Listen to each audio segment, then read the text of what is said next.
Labdien, šajā video pastāstīsim jums par VPS Bull servisu, kurš ļauj ātri un ērti pieteikties un dažas minūtes pēc reģistrācijas sākt izmantot virtuālo serveri.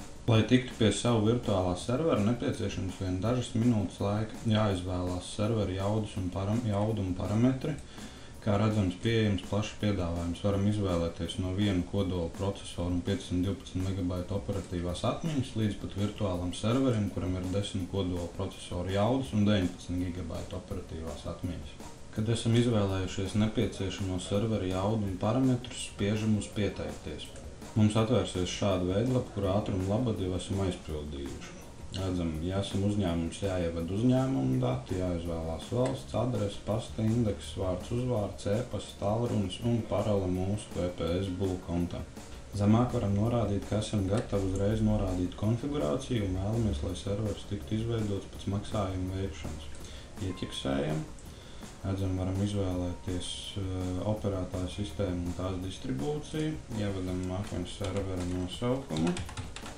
Ievadam hostnēmu, papildus varam pievienot domēnu vārdus, ārējās IP adreses, iekšējās IP adreses, kā arī izvēlēties ārvienas soft datu rezerves kopiju veidošanas risinājumu, kur esam jau iepriekš apskatījuši, kā arī iegādāties pilnu administrēšanu. Spiežam uz apstiprināt pieteikumu.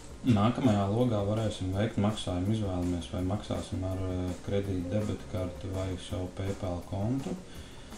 Izvēlamies, vai piekrītam saņemt informāciju par piedāvājumiem, kā arī apstiprinam, ka esam iepazinušies ar VPS.com līgumu, kā arī noteikumiem. Spiežam uz apstiprināt pieteikumu. Dažu minūšu laikā pēc tā, kā būsim veikuši maksājumu, saņemsim savu piekļuvas datus savam serverim. Kā jau redzat, tad VPS.com aprīkots arī ar diezgan ērtu un pārskatāmu vadības paneli. Tajā varam pārvaldīt serverus, to DNS, sazināties ar atbalsta dienestu, kā arī piekļūt profilu informācijai, rēķiniem, menedžēt mākoņu servisu lietotājus un veikt dažādas citas darbības.